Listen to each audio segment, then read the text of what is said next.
Good morning, everybody, and great to be here. Unfortunately, I don't speak Slovak.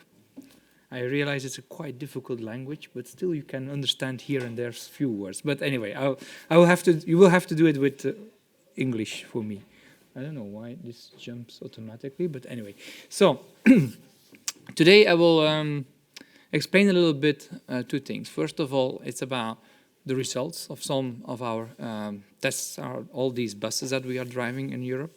Secondly, I will tell you a little bit about our program and then opportunities for this region also to apply.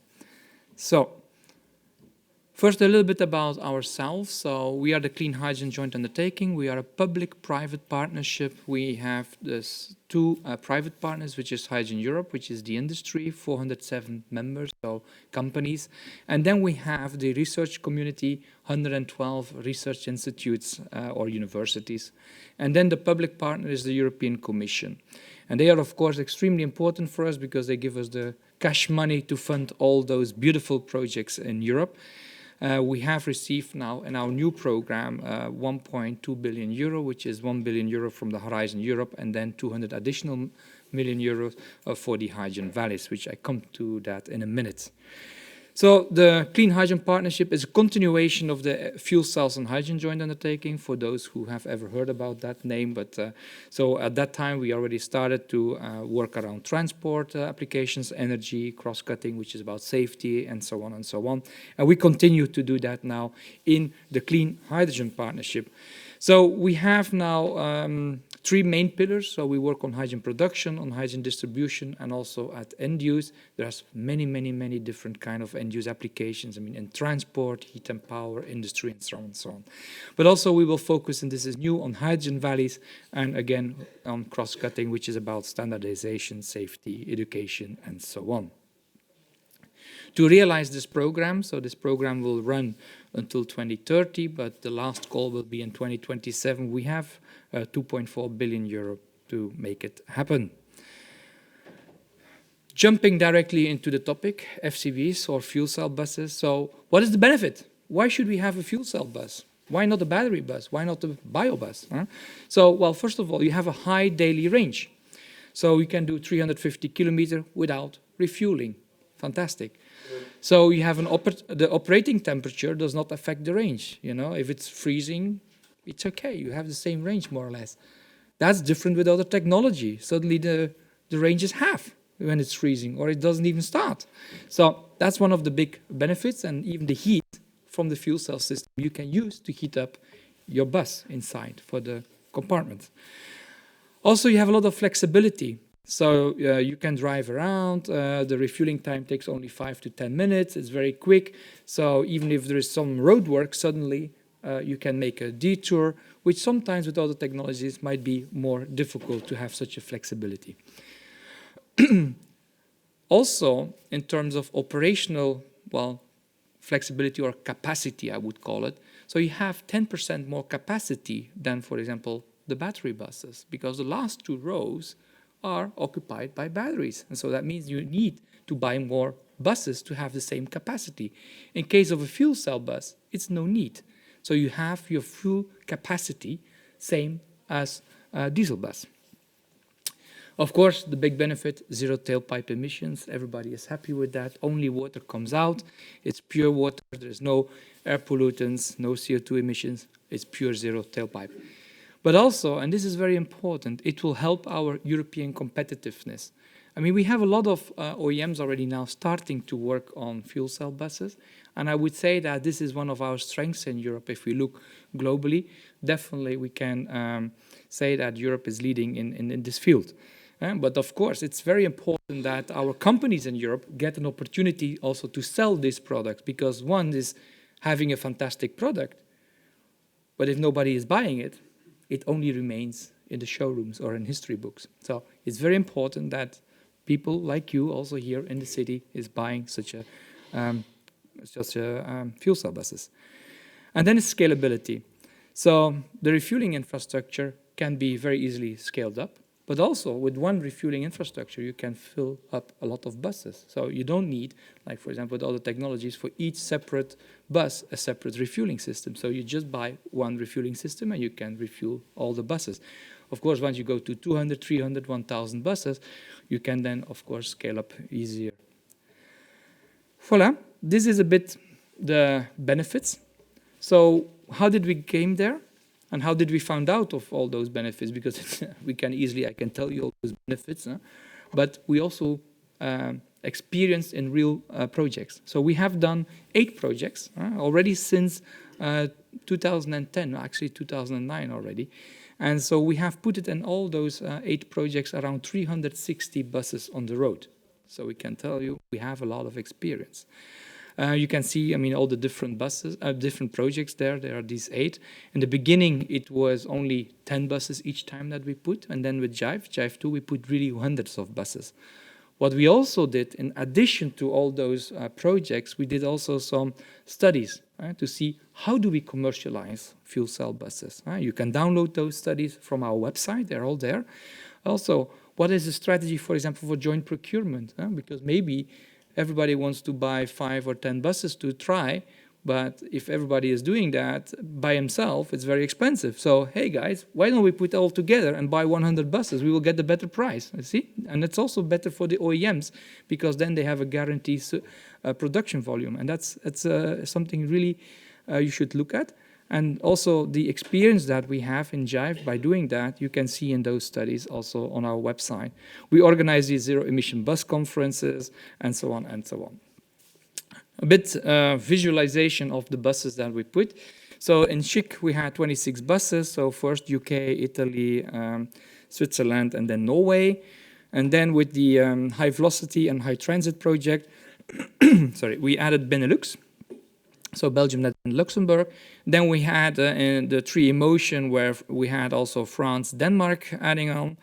And then finally the Jive and Jive 2, where you can see also Spain came on board and Germany came on board. So, well, I think you see the same thing what I see, is that we see it's very much related to Western Europe. And so the reason why I'm here is exactly this map. Because I want to change this map. I want to see that also here in Central Eastern Europe, we can see more blue spots. And so that's, I hope we can change that by doing these workshops here in Central and Eastern Europe.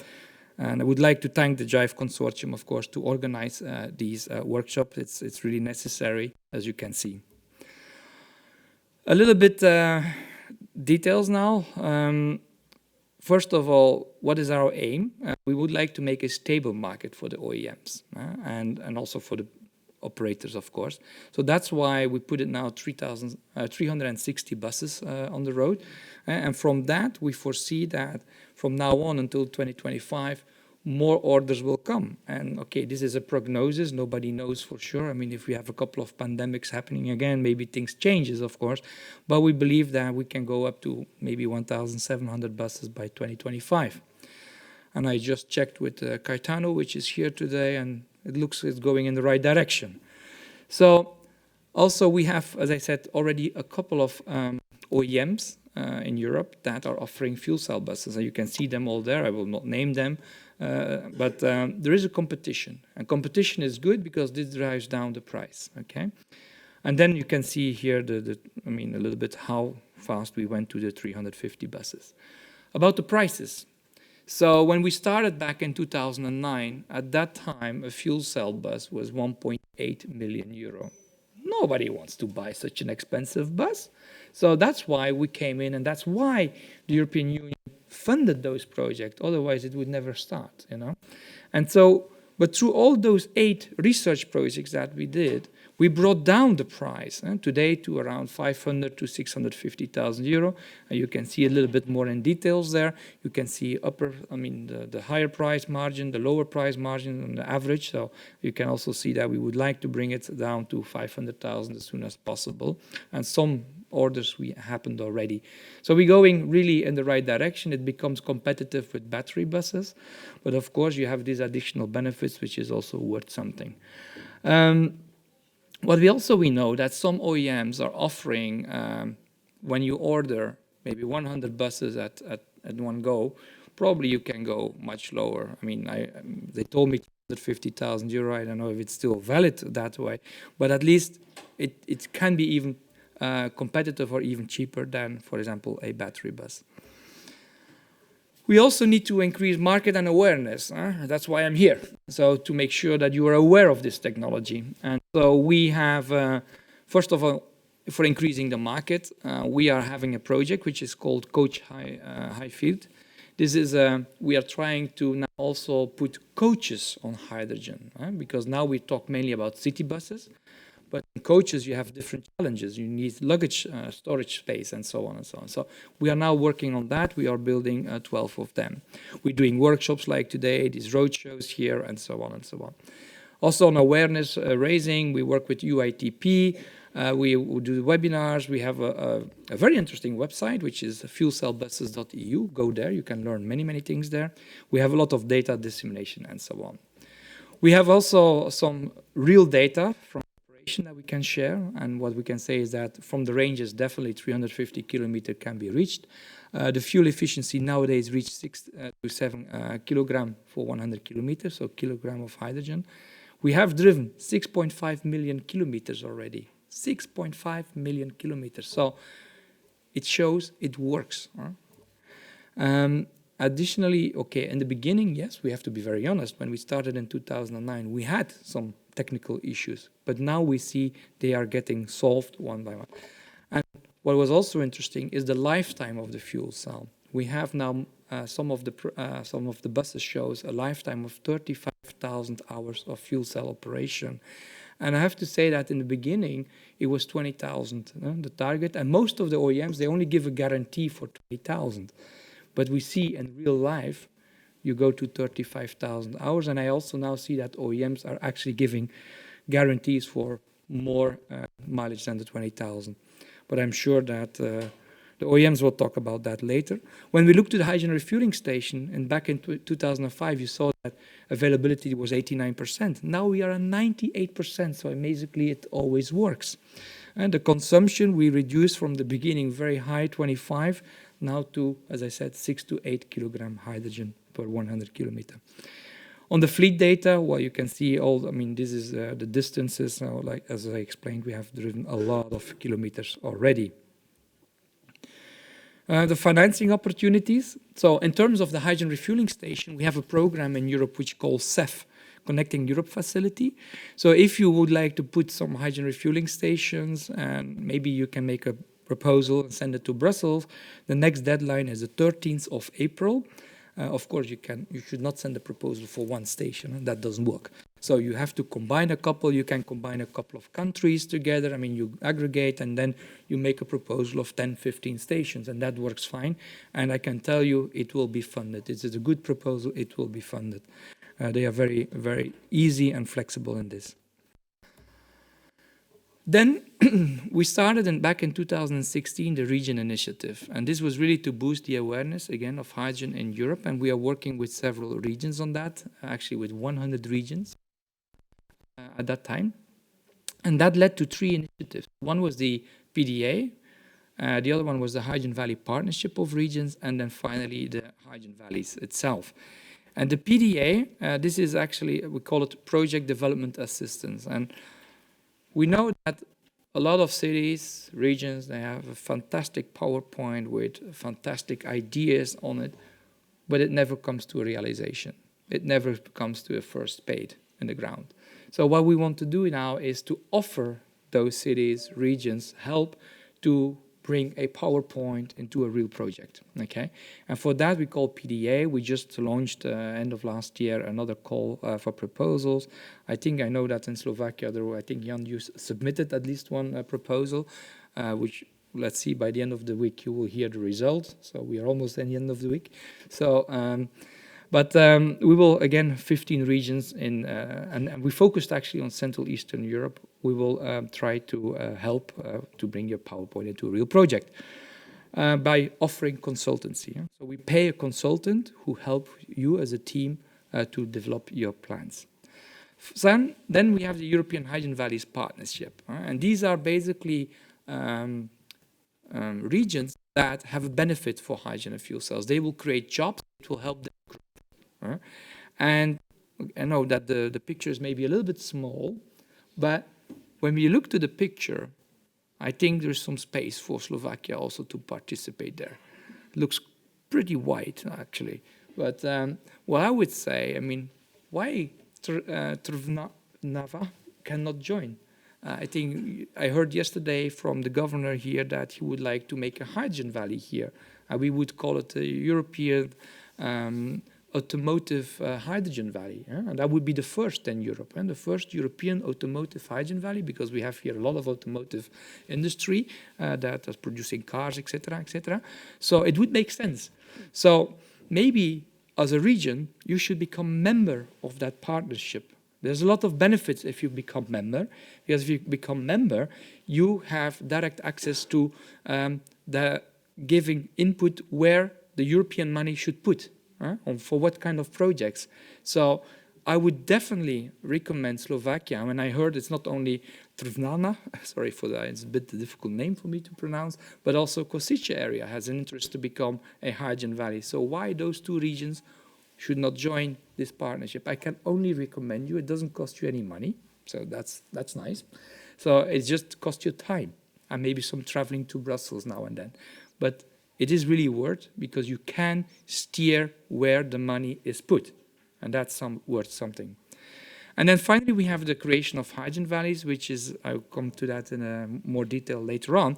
But this hydrogen valleys concept gets a lot of support at the highest level in the Commission. Our president, Ursula von der Leyen, I'm sure you know her. She's really a big fan of hydrogen valleys. So a little bit on the PDA. This is the PDA that we already did. This was the first, I think it was back in 2020 somehow that we started that. There was, you can see, many regions. We helped them indeed to make their PowerPoint into a real project. And you can see in all those PDAs that a lot of buses are there. You see Mariestad, 10 buses. You can see, I will try to pronounce it right, but Masenok or something, 12, Machok, there's 12 buses. I really have to learn a bit more Eastern European languages, apparently. So, but then also we have Russe with 10 buses. So you see really also in Sofia, 30 trolley buses. So you really see that we help to make your case, your business case. It's mainly what we feel. It's not about the technical support that you need, but it's about the financial engineering. How do you bring all those money together? How do you make a business case? How do you calculate the TCO? And that is where we give you a support really to make the case. So feel free to, for the next PDA, to apply for it. When we come to the European hydrogen valleys, well, we have identified now in Europe around 58 valleys. And you can see that also in Slovakia we have identified at least one, but I will have to update once I'm back in Brussels. Now I realize there are potential for 2, so that's very good. So we doubled already. So we have 58 valleys, 2 are quite advanced, 12 are starting to implement it, and 44 are where we have now, like for example with Košice or here, ideas. And we will help to bring those ideas into reality. You will hear very soon, probably next month, that from these 44, 9 will become yellow, because we will fund now 9 more hydrogen valleys. And I cannot elaborate more, but it's really spread well across Europe, but also we will have some hydrogen valleys in Central Eastern Europe, and that's important. What is a hydrogen valley? Well, a hydrogen valley is actually an ecosystem. It's an ecosystem where basically you put many applications together, because it's not if you put 10 buses, you say, oh, now we are in a hydrogen valley.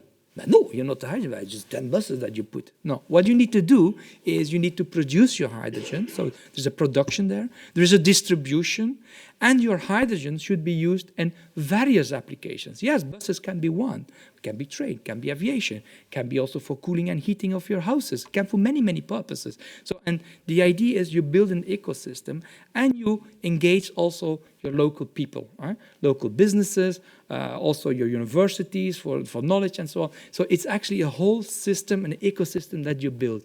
And for that, in order to do that, you need the support of the region. So that's why we said a hydrogen valley is basically led also by the regions with the local businesses. It's very, very important. And for that, these PDAs will help you to make that case, to bring everybody together. We are funding hydrogen valleys. For example, in 2022, we have funded 2 hydrogen valleys, one small one big one. One was 20 million, the other one was 25 million for the big ones, 8 million for the small ones. And that's why I said we had so many. We had 23 applications for Europe, and from those 23, we will fund, as I said, 9 of them. So fortunately, I found some more money. So that's good. Because I said to the commission, I said, well, come on, we have 9 beautiful proposals. Why wouldn't we fund them? And they say, yeah, you're right. So let's try to do it. So I'm happy that I could manage, and so we will announce it in the next weeks. But good news, we will do it again in 2023. So on the 17th of January, we will launch our call for proposals again. And again, we will fund 1 big one, 20 million euro, and 2 small ones. But you can say, oh, it's only 3. Don't worry. I'm sure I will find more money if there are more good applications. I'm pretty sure about that. So don't worry.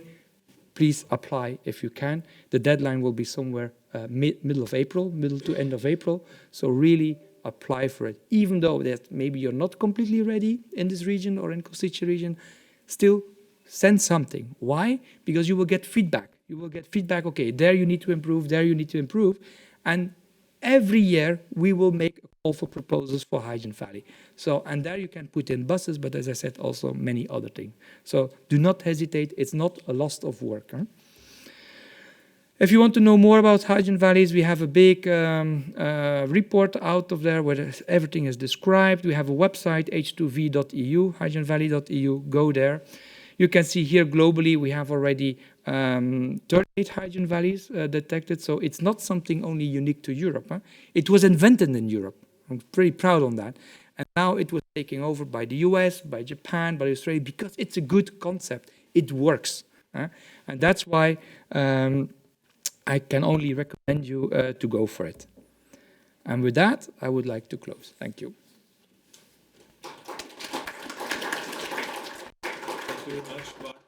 Questions? Yes. Why is that?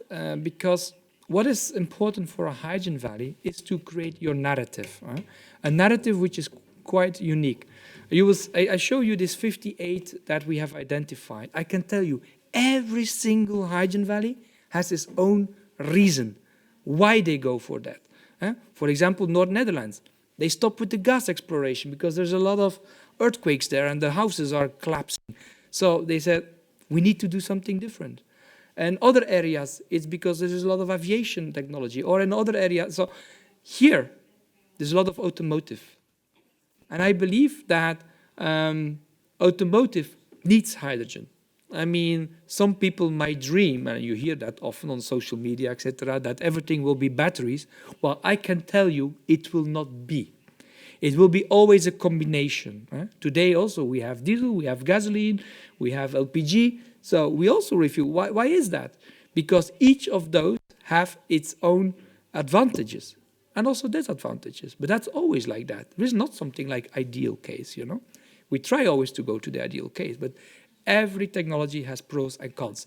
So that will be the same in the future. We will have batteries, we will have also fuel cells and hydrogen. We might also even have biofuels and so on. So there will be a combination of technologies. So hydrogen will be there. So and when we look today in Europe, and that's to answer your question, you don't see actually yet a lot of automotive moving to hydrogen. I mean, it's not like with big push or with big emphasis. I see that in other parts of the world a bit different. For example, China is really already moving now after the batteries. Because why? They realize, because they have a lot of batteries already, and they realize that, yes, batteries is good and they can do something, but it cannot do everything. I mean, heavy duty, for example, it cannot really cope with that. And so that's why they started now heavily also to design fuel cell and hydrogen cars. And at some point, they will come to Europe. And then, if such a CEO has to decide where he will build his factory, what he will look at is, okay, which government, or regional government is supporting hydrogen? Because there's no one who wants to build a hydrogen where he will go into a region that doesn't support hydrogen.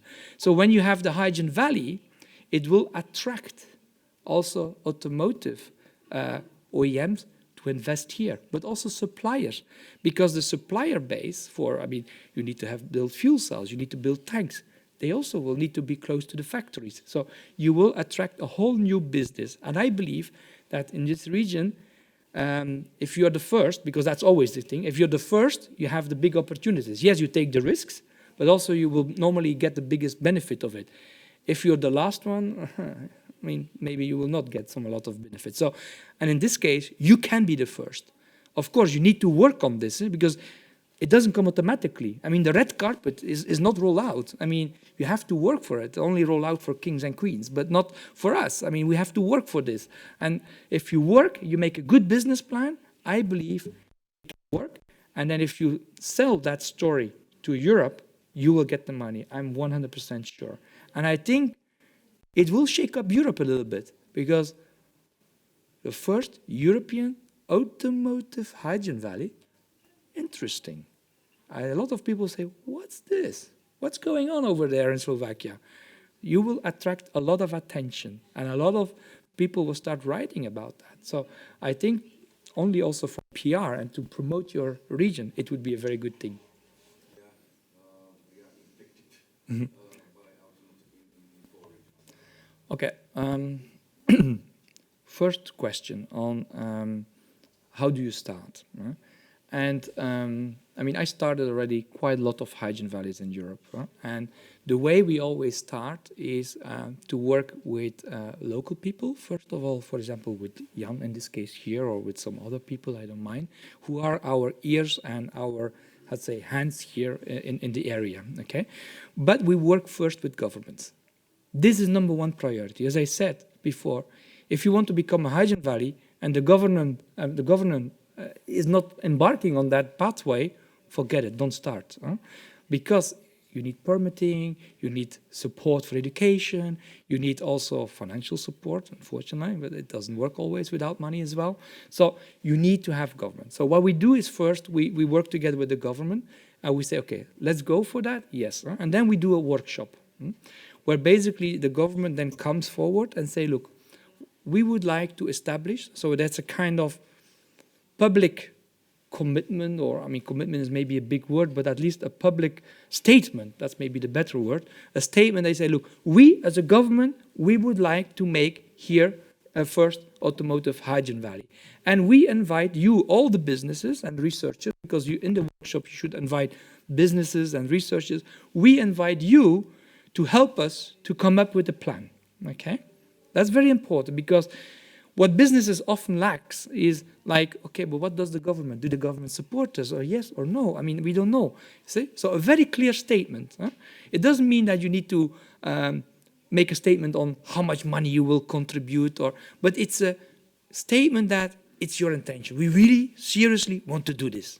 It's very important for businesses because then they will start to look for investments.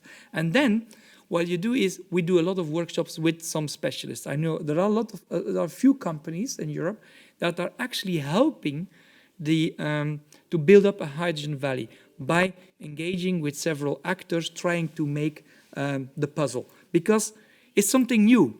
Businesses are not used to do that. Because what you're doing is you're building a puzzle. It's like jigsaws. Every company is a jigsaw, and you need somebody to put all those jigsaws together to make a nice puzzle. And I mean, for example, the North Adriatic Hydrogen Valley was one that I designed as well.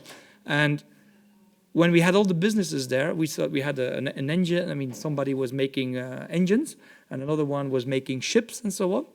And they were sitting next to each other. They were looking, I mean, what should we do? Well, I said, what should you do? You're building engines. You're building ships. Talk. I mean, we can put your engine in your ship. Oh, yeah. Maybe it's a good idea. And you see, this is what I would like to say. You try to, in such a workshops, you try to connect people and you try to build those stories, those puzzles. And it takes a couple of workshops. I mean, I can tell you from my experience, it takes about a year, 1.5 years, until you have that complete puzzle. And then somebody writes it down and you submit your plan. And this is how you start. First, with the public endorsement of your intention as government. It will speed up the investment or the interest. It will at least trigger a lot of interest of businesses. But you should not make the mistake is that, because in the beginning you will get 100 businesses. I want to join, I want to join. Everybody wants to join. No. Then you have to kind of rationalize. You have to say, yes, that's interesting. Yes, that's okay, maybe in a second stage or a kind of being an observer, because otherwise you get lost, So you need to focus also a little, and that's why you need these experts to help you. Now, on your second question, sorry, it takes a bit of time, I know, but there was a second question on the just transition. Huh? So, do you need to make a just transition only here, or do you take it on a European level? Well, I think you have to take it on a European level, because there are a lot of other companies. I mean, like, for example, Bosch is investing heavily, billions of euros in Germany on hydrogen fuel cells. We see in Sweden happening the same. So I think you should bring all those regions a little bit together. And that's why you should join, in my opinion. I mean, you do whatever you want, but you could join the Hydrogen Valleys Partnership, because in that partnership, those regions that are also focusing on automotive are there. And maybe with those regions, you can make a subgroup in this partnership. And then in this Hydrogen Valleys Partnership, because there are now 56 regions, and maybe 10 of them want to work around automotive. You make your cluster there, and then you can also link it up into the Committee of the Regions. That's fine. But you make it up, because then you can design special programs for the just transition in automotive, because they are discussing directly with DG Regio. DG Regio is holding the money for the regions, or they are not, they are kind of guiding where the money should be put, together with the regions, of course. But that's where you have influence, and where you can say, okay, we need a pot of money for automotive. But you can only do that when you are a group, because they will not do it for one region.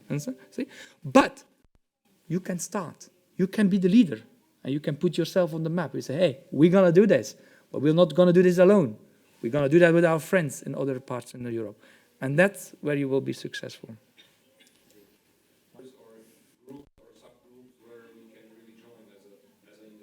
Yes, you can. So, Hydrogen Europe it actually has, of course, I said they have 470 companies now, but all those companies are divided in groups. So you have a group on transport, you have a group of companies on energy, on whatever. So what I would recommend you, maybe you are a member already of Hydrogen Europe or not, but if you're not, I would strongly recommend you to become a member, because by being a member, you have access to that group. And what is that group doing? That group is writing the proposals. So the proposals that next week I will publish actually is coming from that group. Everything on energy, but also on the other. They have 7 groups, as I understand very well. They have now 7 working groups on a thematic basis, and one is energy for sure. And what I'm doing is in the beginning of the year, so a year before I launched the call, we started last year to prepare the call for this year. I send an email to Hydrogen Europe, and I say, hey, you as industry, what should I fund next year? What do you want me to fund? And then I give them like 1.5 months, 2 months, and I can tell you they give me a lot of proposals. The industry has very good ideas, also the researchers. Some are very exotic ideas, actually. But so then we scrutinize them, but we bring them down to a number of, ideas, and then we give back to the industry. We say, okay, this idea, good ideas. Can you write now a total 6-pager with the whole topic that you would like to see funded? And you hold the pen. In those working groups, you hold the pen for what I will publish next week. And so that's why you should join Hydrogen Europe.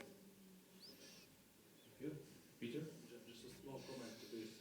National Hydrogen Association, Slovak National Hydrogen Association, is a member of Hydrogen Europe, and we are taking part in all those groups that are related to Slovakia. So if anyone wants to join us and will help us with this, we will be happy, because it's a lot of meetings, and we have access to all of this information and also have a possibility to influence things. So there is an energy group. We are part of the energy group, subgroup. Voila. I think you should talk. That's the purpose of this workshop. Thank you very much. Okay, thank you very much.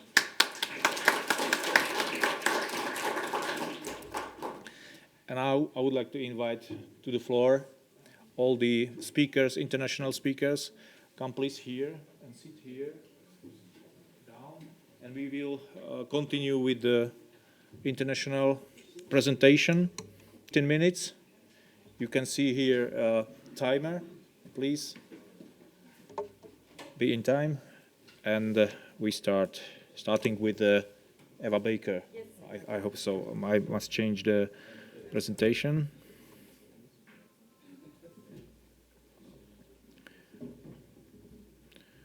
At first, we can show the speakers here. So starting with Eva Baker, then continuing with Caetano Bus, representing by Francisco Magalhães, right? Right, okay. Team Evison from Messer is next, and then the panel will close by Ivar Starikovs. So please, Eva, floor is yours. I now change the presentation, and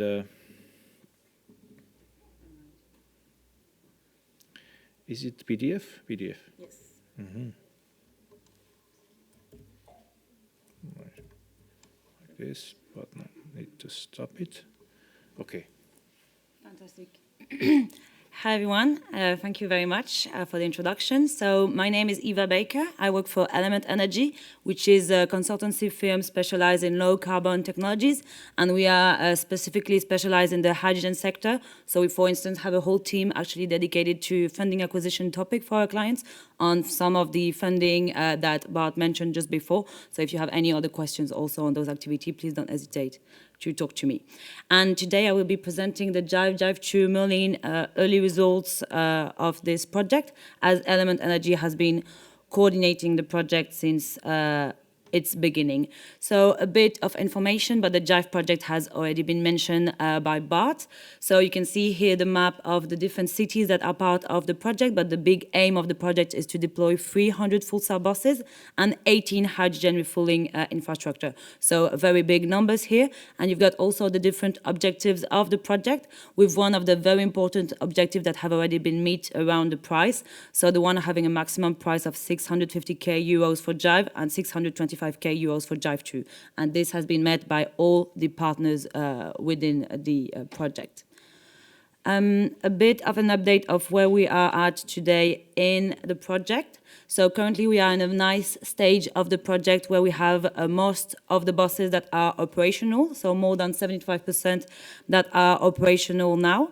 And there's still quite a lot of time left in the project. So as you can see, 1.5 years is left in the Jive project and 2.5 years is still left in the Jive 2 project. And what's quite interesting is that we have a big diversity of OEMs within the project, but also we have single-decker buses, we have double-decker buses and fleets that goes from 5 buses to 50 buses, which is, for instance, Cologne, which is the biggest full-cell bus fleet in Europe. In terms of the station, currently there is 15 stations that are operational and more than 500,000 of hydrogen that has been dispensed.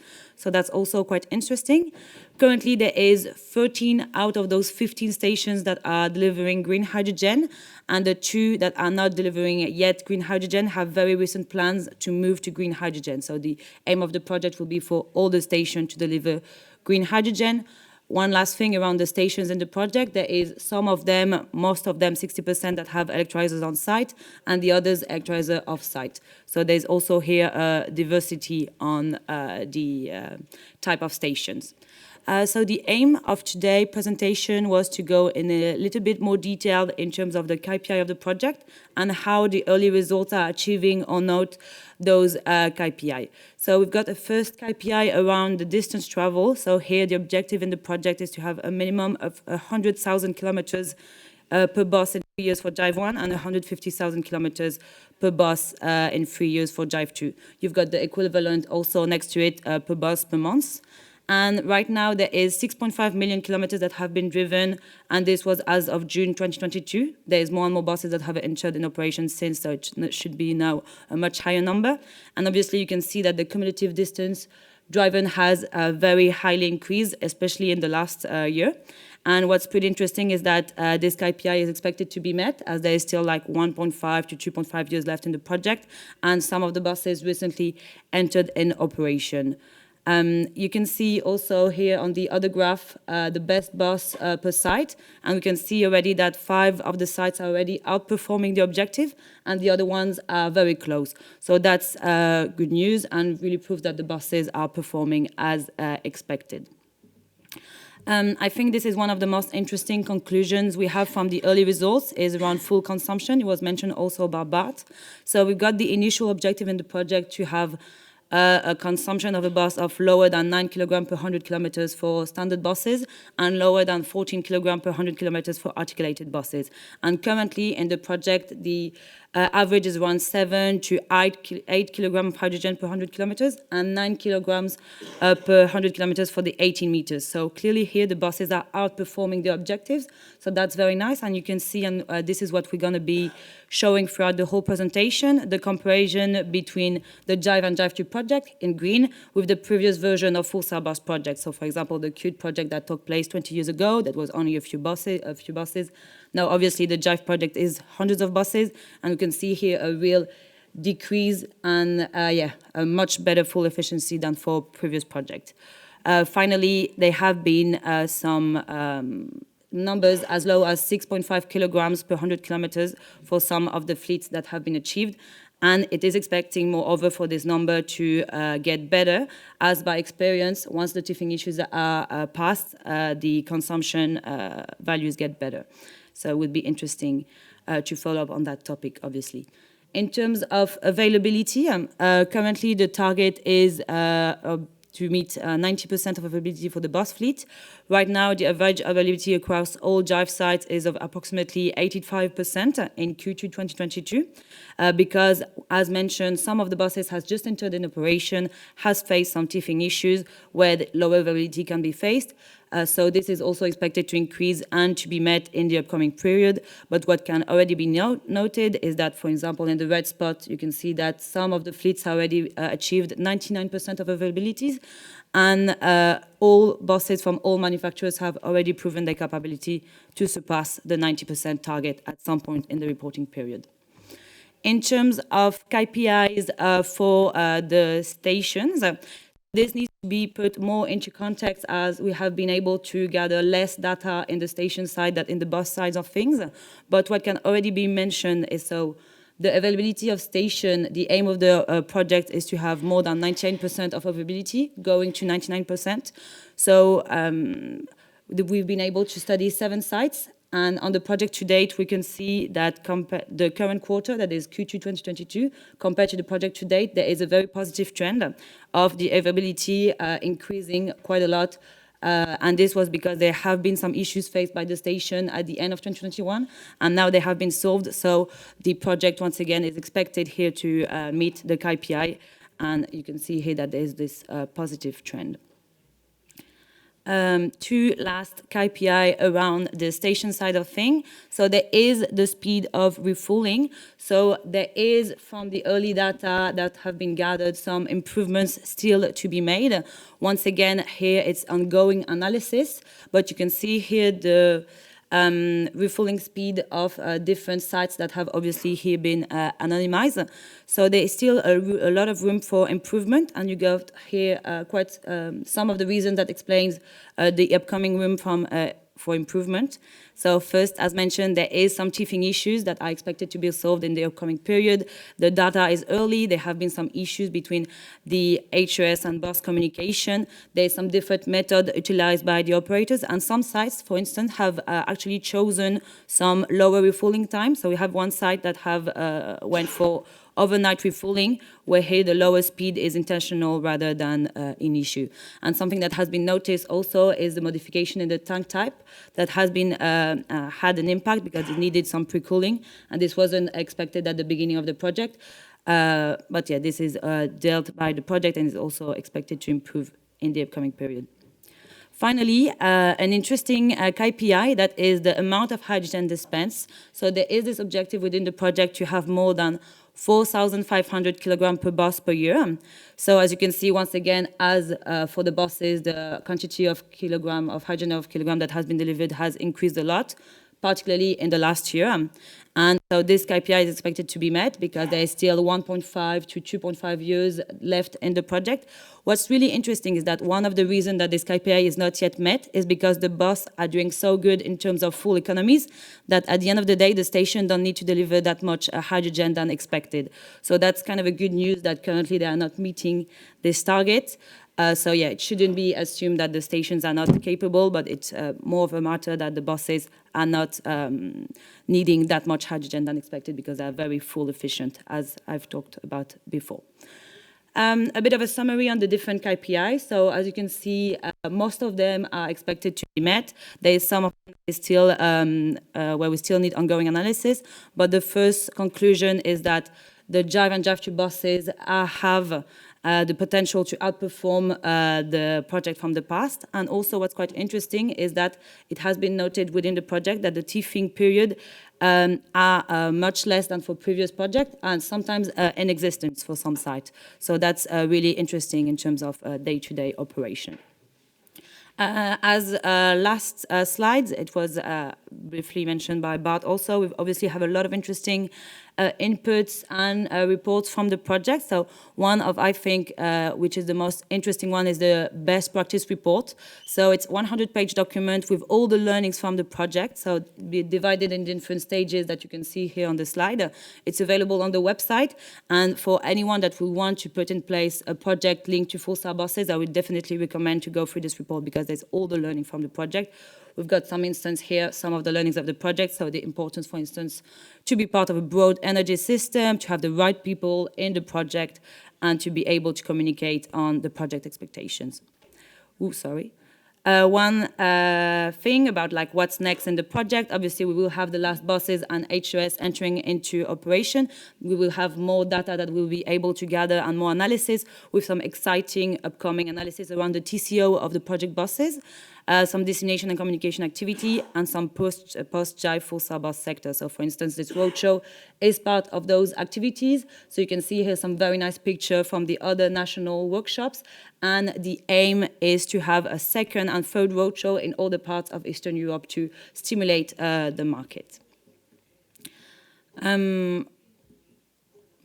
Okay, one last thing about ZEB 2023. This was also briefly mentioned by Bart. So the Zero Emission Bus Conference are the flagship event of the Clean Hydrogen Partnership and also the JIVE project. So you can see here some KPIs. We already have been able to secure some of the sponsors. So if there's any interest from the audience to be part as a sponsor, please don't hesitate in letting me know. We've got the partner here of this edition, and this edition we really focus on scaling up zero-emission fleets, and there will also be a full day on coach and long distances. So this would be quite interesting, and you've got here the social media of the conference, and we will be putting the latest news on those social media. And that's it. Once again, you've got here the website of the full-star buses, where there's a lot of interesting information, the different social media, where we put information on the project, but also on the sector. And if you have any question, don't hesitate in letting me know. Thank you very much. Thank you, Eva. Good morning, everyone. My name is Francisco Magalhães. I'm from KGaA Bus. I'm international sales manager of this company. And I'm pleased to be here today in Trnava to present you what is KGaA Bus, the roadmap of KGaA Bus towards the zero-emission transition of its products, and at the same time to share with you what is the future developments. So basically, as probably you have heard before about KGaA Bus moved from a traditional bodybuilder to a zero-emission OEM. Nowadays, Nowadays, KGaA Bus is no longer only a bodybuilder, but we have developed our complete products of zero-emission buses.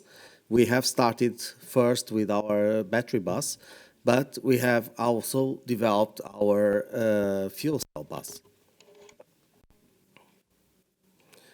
So nowadays, KGaA is also a Toyota company.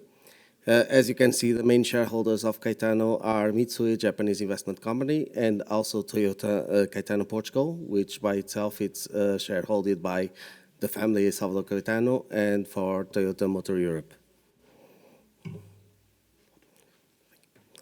Regarding the what is our purpose and what is the roadmap of Caetano transition nowadays? Basically, we have stopped nearly in 2016 to develop any city buses that were not zero emission.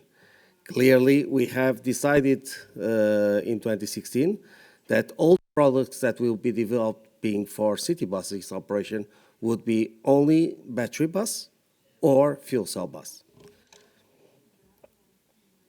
And you will see how this will affect our portfolio. Basically, a result of this long-term relation with Toyota, Toyota decided in 2021 to badge our vehicles. And we are carrying nowadays also the Toyota brand in front of our zero-emission vehicles. As I was mentioning before, in 2010 we have developed the first iteration of zero-emission bus. It was a battery bus developed based on our chassis platform of a Cobus. Caetano nowadays have two brands, the land-side brand, which is Caetano, and the airport-side brand, the air-side brand, which is Cobus. You can find Cobus, for example, everywhere in the world, in any airport. So clearly, like I was mentioning, in 2016, we stopped developing any more city buses that were not zero emission. And in 2019, we have presented the first fuel cell bus into the market in Belgium.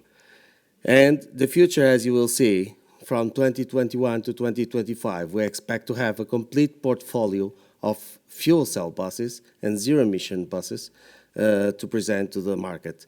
Mainly fuel cell, because the coaches that we have, we are also one of the main manufacturers, European manufacturers on coaches. One of our main customers, and we are prime contractor, is National Express, the biggest coach operator in UK.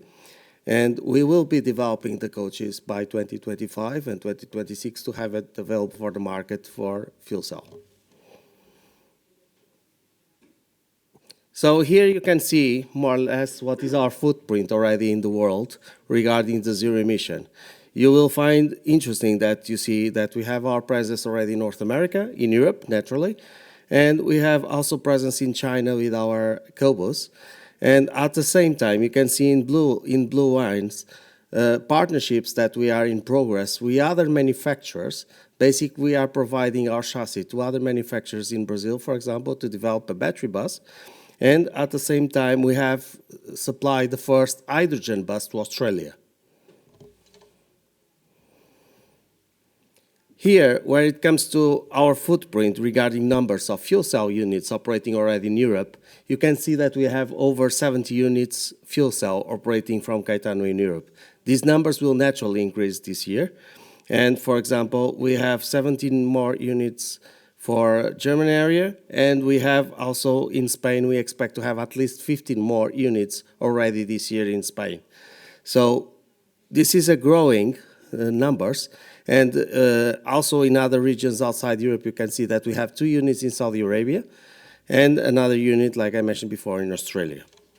It's not any longer demo buses or test-proof buses. These are real operation buses with significant presence in the market, with over 1 million kilometers range already fulfilled. These are some of the technical details and some of the technical figures of our H2 City Gold. The minimum range we'll be achieving is 400 kilometers, the minimum. The maximum range, let's say that we will be around 600 kilometers. When I mention the minimum range, is basically result as considering that the vehicle is operating on an extreme cold country or extreme hot country, where the heating systems or the cooling systems are top up every day.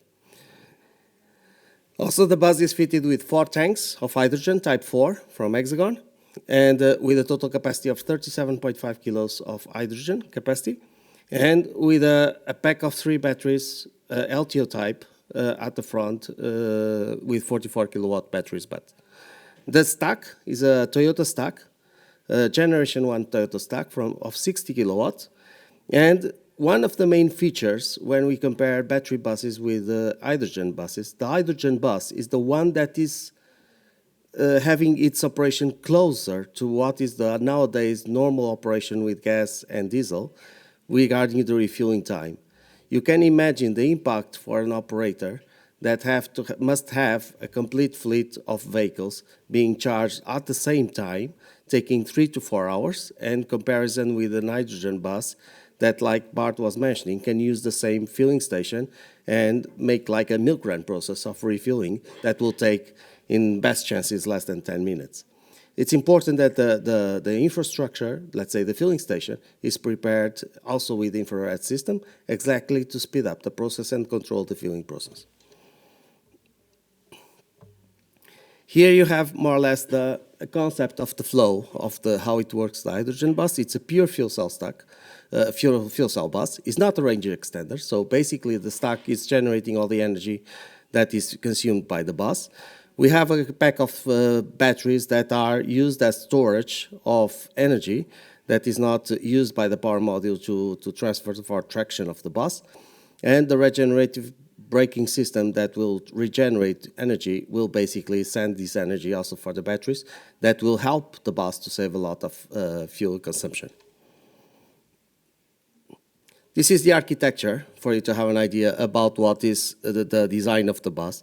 This is a traditional bus, a city bus, and you will feel when you enter the bus that you are entering a normal bus.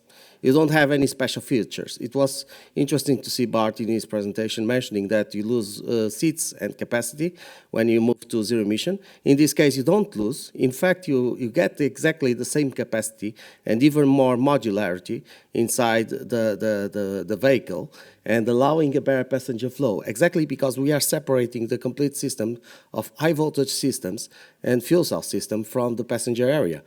So basically you have a rear area that is smaller than the traditional diesel buses, for example, where we fit all the converters and all the high voltage supporting systems. And you have on the roof the stack at the rear. You have then the traditional air conditioning. You have the 5 tanks and the batteries at the front. This will give you a complete balance and weight distribution of the bus, and at the same time a efficient usage of the bus. As you can see, another important feature is that when you go to cold climates and to extreme hot climates, on battery buses, you struggle a lot. This is clear. Basically, the consumption varies significantly from springtime to summertime or to very extreme cold winter time. On the fuel cell, like we were mentioning before, the operating temperature ranges varies between minus 40 and 55 degrees. Minus 40 you can get easily, not get minus 40, but very extreme cold temperatures you get easily in North Europe. Extreme hot temperatures you can easily get in Gulf regions. So clearly the low consumption of the hydrogen for the H2 City Gold is also very influenced by the optimization of regenerative solutions from the vehicle. Here you have basically the data of the stack, like the recommendable useful life for the stack is 30,000 hours. The stack, it doesn't mean that will have to be stopping working. No, it will basically start losing efficiency with time. The recommended by Toyota to replace the stack is at 30,000 hours. It will vary significantly, 30,000 hours, depending on the type and number of hours operation in each city in the world. But clearly, it's a recommendation, and it's possible that we can experience a few more hours of operation without need to replace. Regarding the tanks of hydrogen, these are type 4, last generation tanks from Hexagon. The fueling time I mentioned before, the 9 minutes, and the lifetime of these tanks are 20 years. So basically the phenomena that you were facing, for example, on CNG buses, that you had to extend homologations, recover homologations, and so on. In this case, it's not a case, because basically you'll have a longer lifetime for the tanks than sometimes the vehicle itself. Regarding the batteries, they are LTO types that allows several cycles of charge and discharge. And the lifetime of these batteries is around 15 years. So this brings us to a discussion regarding the location of these systems. I have already shown what is on the roof. The hydrogen filling point on the side, left-hand side over the wheel arch, the front wheel arch, allows the direct line of refueling straight to the tanks. This will allow the issue about losing of the losses of filling. And at the same time, as you can see, the access at the rear for a CCS2 socket. This will provide you a solution that you can have, for example, as an optional, to have a preconditioning system for the bus. So basically, you can plug in the bus into a DC charger, and you will basically start warming up the bus before going to the routes without spending hydrogen. And this will give you a perspective because you'll be charging the batteries. At the same time, you'll be warming up the bus or cooling down the bus, depending on the time of the year and the location. And clearly, you will give you, let's say, an extra additional mileage because of saving of hydrogen. Also, the myth about hydrogen buses, the buses are fitted with all type of sensors and detection devices that will support in case of any event, accident, and so on, that will release all the hydrogen to the atmosphere. This is what I mentioned about the filling point. And as you can see here, the access for the filling point is very easy. You can control the pressure inside the tanks through that gauge. And at the same time, it's important to guarantee 99.97% of purity of the hydrogen when we are using these buses. The important thing here is the total cost of ownership that we were discussing. Normally, fuel cells are still more expensive than hydrogen, but on the other hand, you don't need any spare buses. Because if, in case of something event and you need to replace one bus on the road, you just in 10 minutes, you put it back. You don't need to wait 4 hours to recharge the bus, then go to the road. At the same time, the level of investment that an operator has is quite important because all the costs of the infrastructure on battery buses remain with the operator. On the fuel cell, you can have, let's say, a conjunction system that you have the infrastructure ready for buses, ready for cars, ready for different types of operators, and all of them can use a centralized filling station. And the investment regarding the infrastructure will rely with the supplier of the hydrogen, which supports a lot the investment. You have to bear in mind that every 60 vehicles on battery buses, you need to replace, basically you need to upgrade the electrical grids available. Of course, clearly, market volume to overcome this introduction is important. But when we think about what will be the integrated strategy, like we were discussing this, we have, for example, projects with Messer where we are offering solutions like mobility as a service, where operators are having the chance to have hydrogen infrastructure vehicles all integrated in one price. And this will help out a lot the operators for this.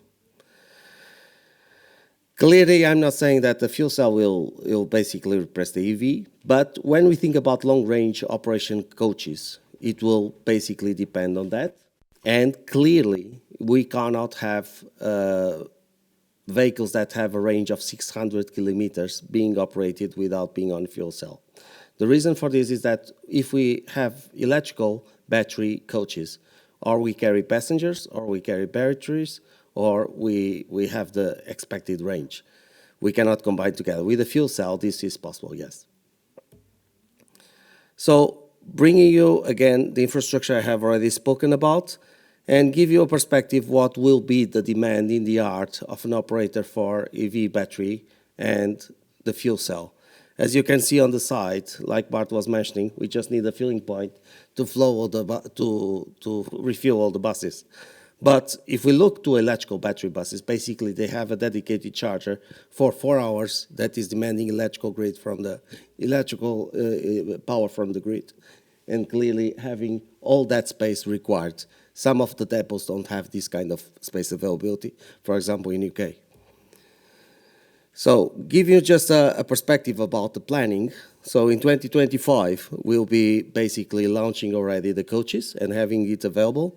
And I'll just give you quickly a perspective about what will have been the performance of this bus in Trnava. Clearly, 2 conclusions.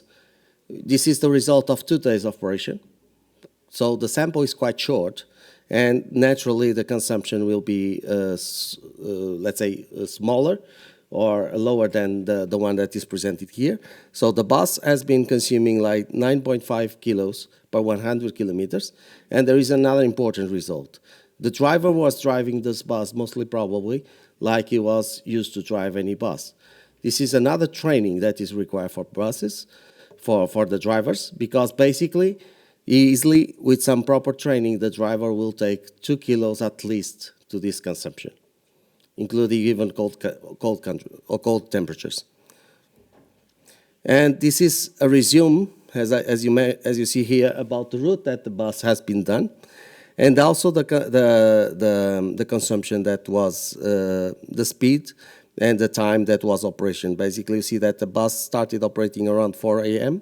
in the morning, finished around 11:30, something like that, and restarted again at 4 a.m. next day. It's a short sample, but gives you a good perspective about the potential of these buses.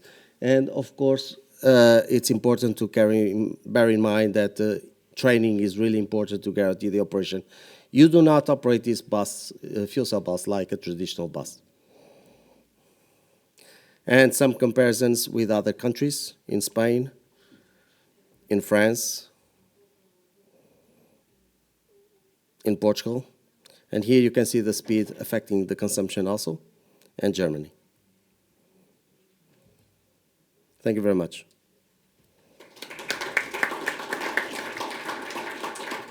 Thank you, Francisco. Because we are out of time, we have just... one question, you mentioned the 30,000 hours lifetime of the cell stack. Do you have any data about the hydrogen quality impacting this lifetime? Yes, naturally, the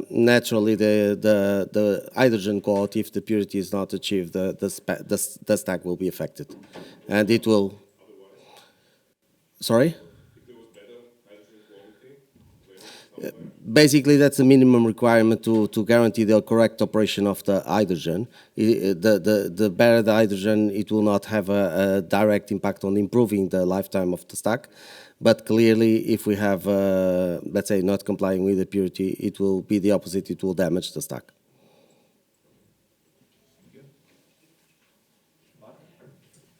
Thank you for the presentation. I would just have a quick question. Can you show us once again the average range, the travel distance from the testing? I saw some numbers from KGaA and also the other cities. Yeah, let me just go back. The numbers we have registered on the telematics system, just here. Here, that's the one I presume you're talking about.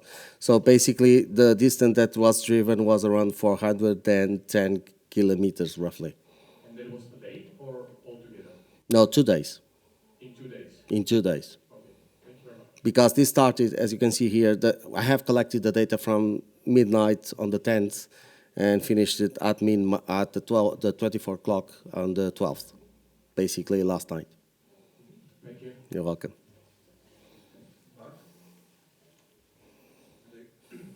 Question.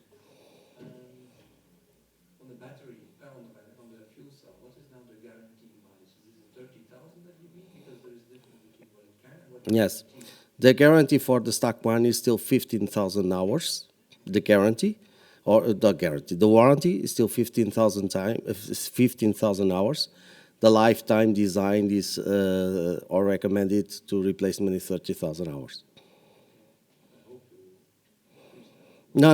It will be, because this is something that we are already working on the second generation, and these numbers will naturally increase. The next question is about the warranty cost, maintenance cost. I'm not sure if you can elaborate a little bit on what are the costs for the maintenance. For the vehicle? Yeah, the maintenance cost of the fuel cell is not far from what is traditional battery buses. It varies between 19 cents to 21 cents per kilometer, and 24 cents per kilometer. And clearly, we have to bear in mind when we compare fuel cell that there is a strong impact on the OPEX on battery buses, which is the replacement of the batteries by the mid of life, which is quite significant.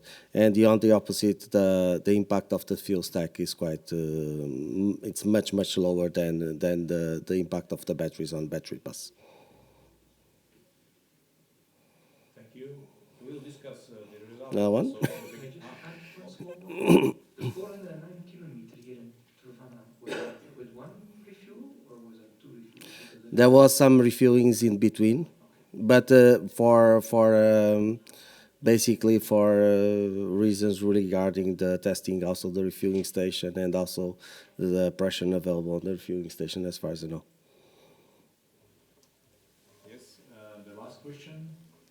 I have one question: how to explain people how safe is the hydrogen bus? Because you have 5 tanks on the roof under pressure. Yeah.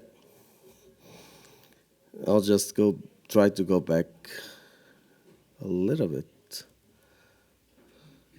Basically, the tanks, I believe that's more or less the what you are asking about. The bus is fitted with automatic fire extinguishing system, first of all.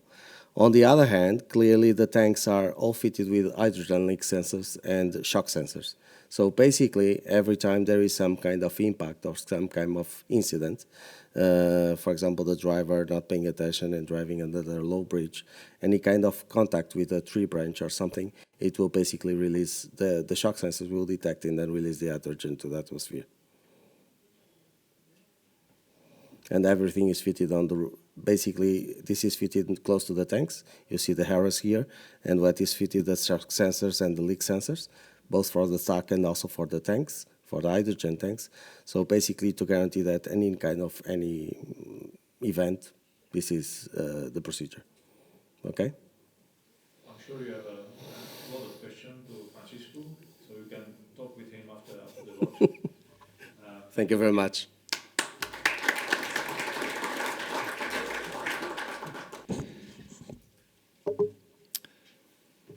So indeed, I'm from Messer. I will talk less about vehicles and more about hydrogen and infrastructure. I want to build on the presentations that you've seen already. However, we've seen from AFED that there have been huge learnings within what has been a very successful JIVE program over several years. Tremendous progress has been made regarding the practicalities of deploying hydrogen buses. We've heard from Francisco that the buses themselves are fully operational. They're ready for service. Indeed, they are already in service in larger fleets, mostly to date in Western Europe. Regarding the infrastructure, I wish to show to you that the hydrogen infrastructure is also not only ready for service, it is deployed already in larger fleets. And we've heard from Bart Biebuk that the support from the EU is available to realize projects. So my conclusion from that is that the time is right to deploy hydrogen buses in larger fleets. Just a quick summary regarding Messer. So we are the world's largest family-run specialist for gases. We have 125 years experience nearly in industrial gases. We therefore deal with not only hydrogen but also oxygen, nitrogen, argon, carbon dioxide, helium. We're used to serving very demanding customers like hospitals who rely on oxygen, like glassworks, steelworks whose processes would be interrupted in a very expensive way if the gas supply were to fail. So we're used to very demanding customers, and transport operators, cities operating bus fleets are also very similar in that clearly the supply of hydrogen to the service is crucial. And this is the sort of service that we are used to providing. If you look at where we are active around the world, our home is here in Europe. I'm from Messer Group. We're headquartered in Germany. I have colleagues here in the room from Messer Tatragas. headquartered in Bratislava. Here in Slovakia, we're the market leader for industrial gases, and we are the largest merchant supplier of hydrogen. We also, though, have significant position in Asia and in the Americas. And that's also important because there have been very substantial learnings regarding fuel cell buses in Europe, but also in Asia and in the Americas, there are very large fleets and deployments of fuel cell vehicles where also tremendous progress has been made. And we need to bring all that together when deploying fleets now in Europe. This is the hydrogen refueling station that we've presented here in Trnava. This is a unit, a system, which is perfectly capable in itself of refueling 20 buses a day, which is not insignificant. But the key point, and this was a key word that also Bobby raised this morning, scalability. So by deploying a fleet at scale, you have advantages with respect to the OEM, the bus operator, but you also have significant advantages with respect to the hydrogen. So at larger scale, hydrogen can be produced perhaps on site, avoiding logistics costs. As the scale of a system increases, so this filling system that I show here can be expanded to meet the requirements of a larger fleet. So within this system, the power pack which drives the compressor can be exchanged for a larger power pack. That means the compressor works more quickly, the throughput is higher, and a larger fleet can be served from effectively the same unit. So there are economies of scale. Economies of scale support the conclusion that with a large fleet, the costs of refilling with hydrogen can be much the same as the costs of refilling with diesel. Indeed, the full cost of operation of a large hydrogen fuel cell fleet can be much the same as the cost of operation that we're used to with diesel. But we enjoy individual manufacturers.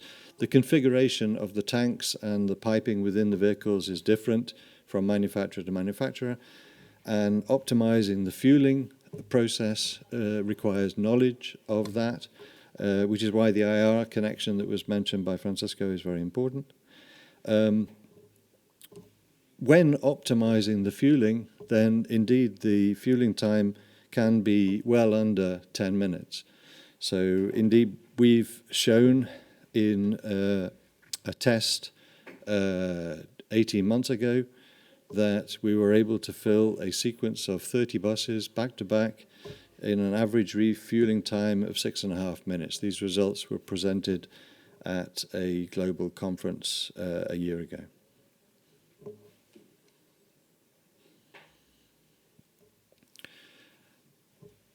Another key word, though, is reliability. Reliability is really important. So the reliability of the fuel cell buses has increased to a level where today the fuel cell buses are just as reliable as any diesel bus, no doubt about it. And equally too, the reliability has been demonstrated with the hydrogen refueling. So we've been serving fleets of vehicles in the US now for 15 years. We've completed more than 4.5 million fills of vehicles. We've been supplying fleets on a 3-shift, 24-hour-a-day basis in situations where the city or the company, in the case of material handling, are relying fully on hydrogen in order to keep their operations running. And we've shown that this is feasible, that this can be done, that indeed it's a practical solution.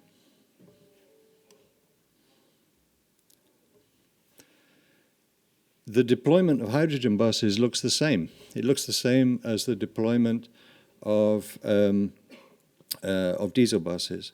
There are significant advantages that come with hydrogen buses, which are enjoyed by drivers and by passengers.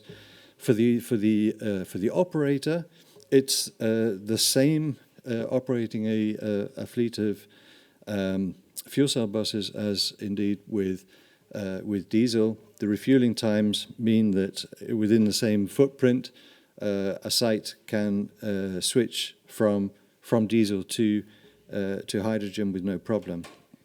There are advantages to incorporating the fleet in the overall management of the hydrogen supply system, because the fleet contains within it, of course, storage, hydrogen storage. And there are, in order to optimize the costs of the hydrogen, the management of that storage is an important feature. So we are very keen to incorporate the storage on the buses within the management of the hydrogen supply to the vehicles. And that allows us both to maximize, increase reliability, to minimize cost, and ensure that the fleet goes out every day at 6 o'clock in the morning. This is an example of a facility which we have switched to hydrogen at the end of last year. This is a transit company in California. They'd done an exercise to evaluate for themselves the benefits of battery buses, fuel cell buses, and had identified that the fuel cell bus was the most cost effective. And a system has been installed for an initial fleet of 33 buses, but there are firm plans to complete the transition of the fleet with stage 2 being an additional 70 buses, and then stage 3 with a further 70 buses. And why is this important? Because this sort of scale is the point at which you start to see that the overall cost of deployment for a hydrogen bus fleet can be the same as diesel. When operating a small demonstration with just a few vehicles, then almost inevitably the costs for that service will be higher than people have been used to with diesel. And they may also as well be higher than people find with battery. But as you increase the scale, you get the scale effects that I've spoken about with hydrogen, which you don't get with battery. And obviously, as we see, if we keep operating diesel, then we will only ever get higher costs with diesel, not only because we will be paying for the emissions associated with the consumption of diesel. So we have let's say, a natural point at which these curves cross, and we suggest that the curves cross at around 33, 35, maybe 40 buses, somewhere around there. That's the point from which you can start to see that the economics of fuel cell buses are such that you can switch to fuel cell buses not because you're a climate activist and want to save the planet. You can do so for hard-headed business reasons that the costs are the same, my drivers prefer it, my passengers prefer it, and it's better for my city. The scale that we have established at the Foothill Transit Company is around 600, 700 kilos of hydrogen a day. This is the BMW facility in Spartanburg in South Carolina. Their requirements for hydrogen to feed their fleet of material handling vehicles is around 1.5 ton of hydrogen per day. This is a service that we have been providing to them now for more than 10 years. Their demand has increased in that time. Last year, we added a second pumping station to meet the requirements of around 600 forklift trucks that are distributed across the facility and fed through 26 filling dispensers.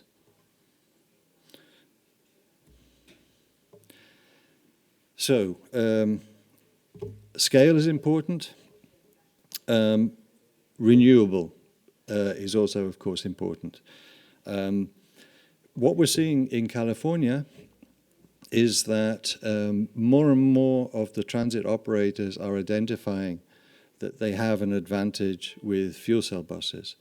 They're seeing that partly for economics, as I've already described, that as their fleets get bigger, they get advantages arising, and as their aspirations for a zero emissions fleet gets larger, they get advantages for fuel cell buses. But it's also in order to be renewable. So when operating, this is a chart showing the contribution to the grid in California from renewables, from natural gas, from other sources. And of course, in California, the renewables are dominated by solar. And naturally, therefore, you have a large peak of electricity from renewables during the day. And at night, you tend to have then more generation from natural gas. When operating a battery electric bus, you don't really have choice about when you recharge. When operating a hydrogen system, you have choice. You have flexibility. And that means we can optimize cost because we can operate the hydrogen production system when the renewables are available.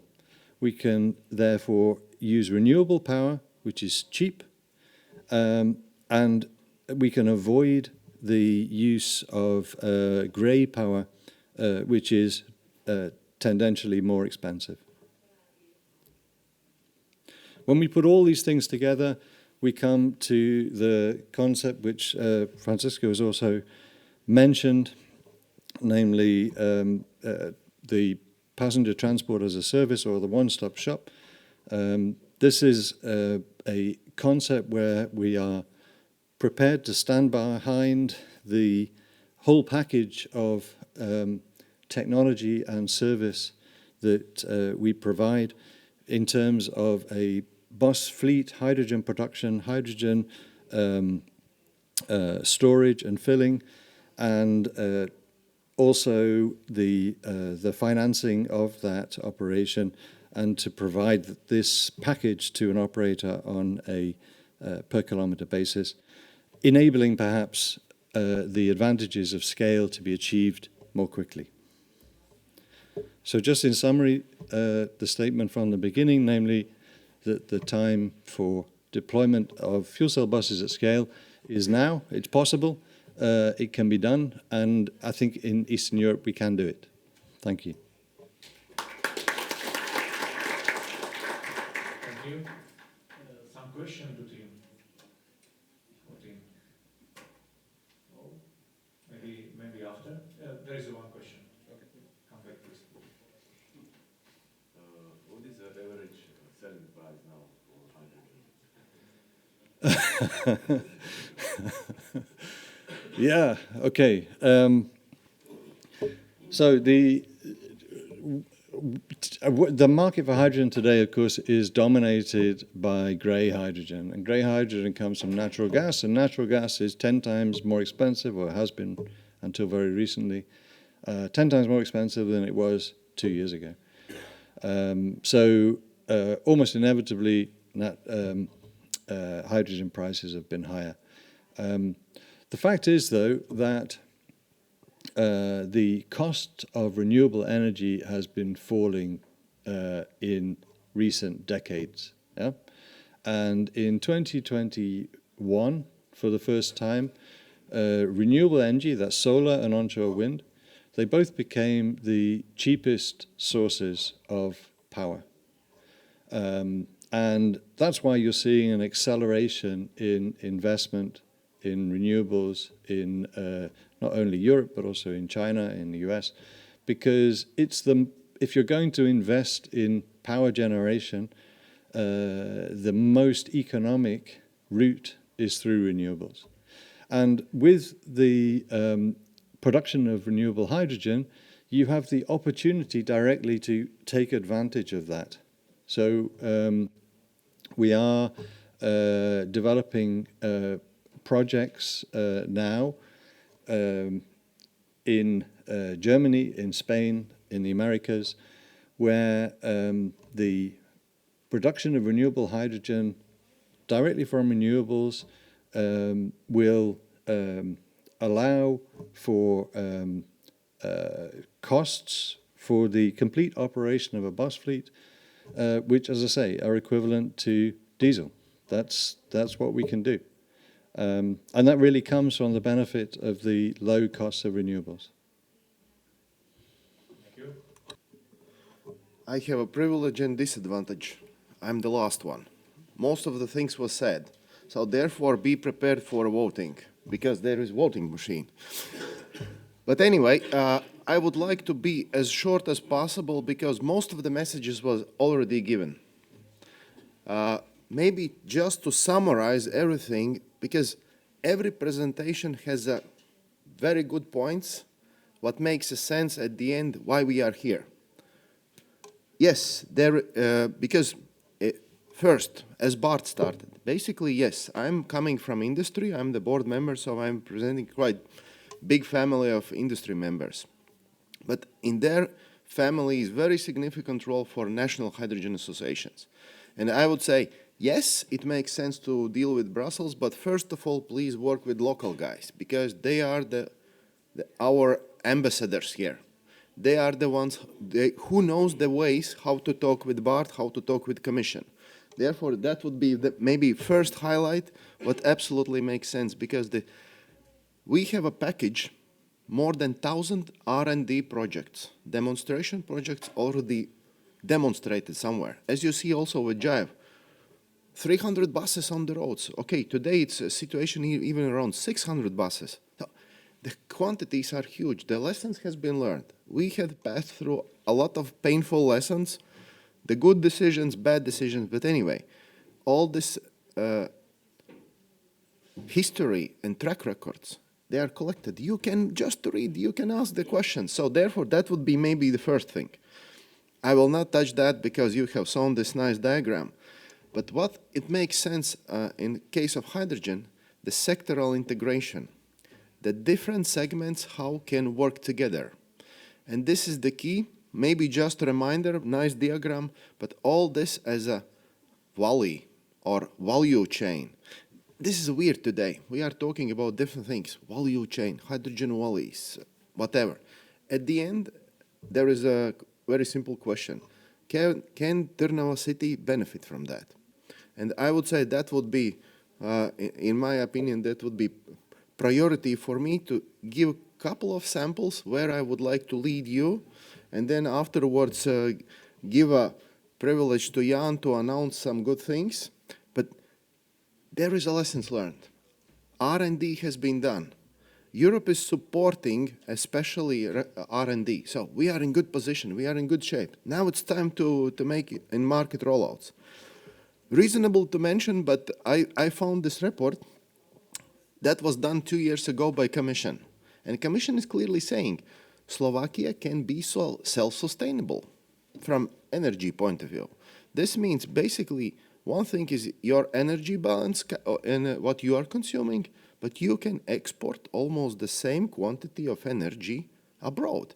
Germany is screaming, we need renewables. France is, so this is also one of the chances what needs to be done and assessed on regional level, because regional government is the one who can trigger that kind of initiatives. So, just to summarizing, R&D has been done, has been spent billions in that. Therefore, Europe is pushing, okay, we need to repower Europe. But how to do that?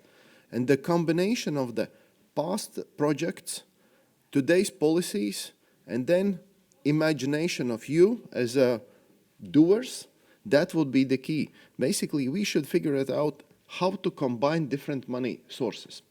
There was a question about, can we combine different monies? Just transition fund, modernization fund.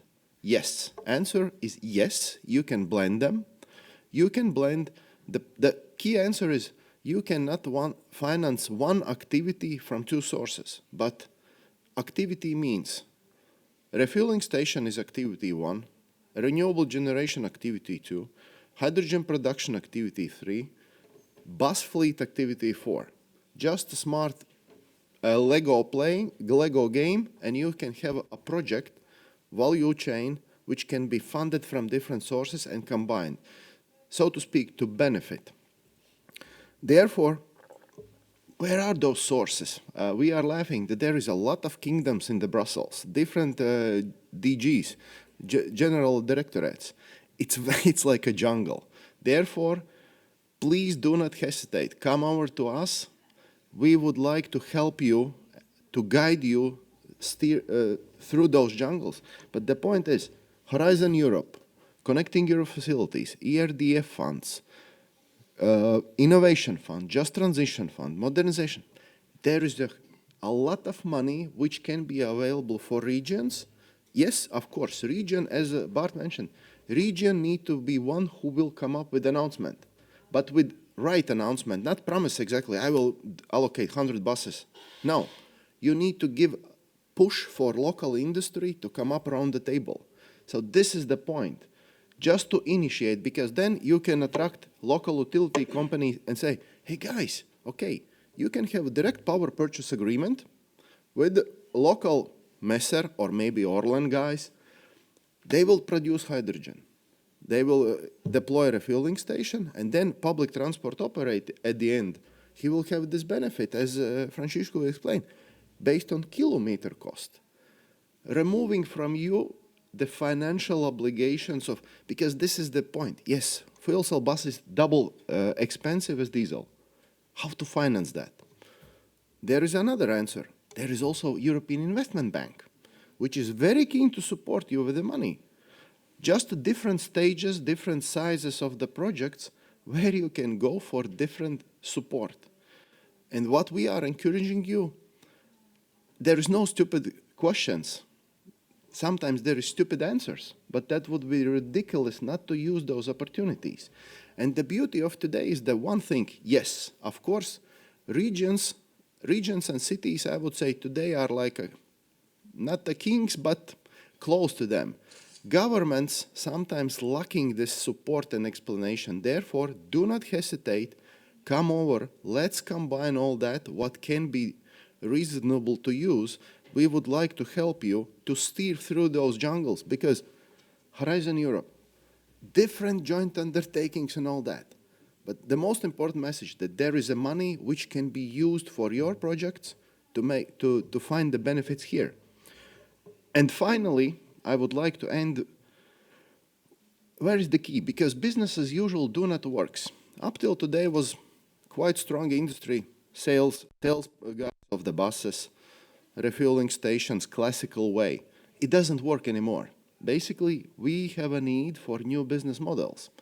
There is a need for utility companies, generation companies like solar power plants, wind farm parks, to come, sit down together with experienced industry who know how to produce hydrogen, how to handle it, how to build a refueling station, and then at scale effect, you can achieve this economy. At the end, operator will just say, okay guys, yes, I'm ready, but I will not pay any euro cent more as I'm paying today for diesel. And during the correct preparation work, what is exactly back to the basics as I started, therefore this local coordination is key. We need to start to coordinated way, do the preparation jobs. Simple calculations, simply finding out where is the benefits. And the banks are ready. Even European Investment Bank have an internal grant program. So, guys, let's use those chances. And the point is, if operator will not be obliged to spend 400,000 per bus, but he will just get obligation for 10 years or 12 years to pay same as diesel or maybe even less, he will be happy, because then the money is free here to continue the work. The industry can provide such kind of projects. Therefore, thank you a lot. I think you had a lot of different angle messages. The point is, now is time for changes. And I would like to insist that please do not hesitate. Therefore, you have a Slovak Hydrogen Association.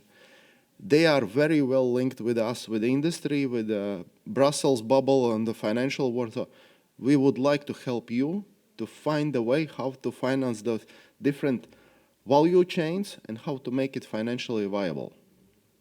Thank you.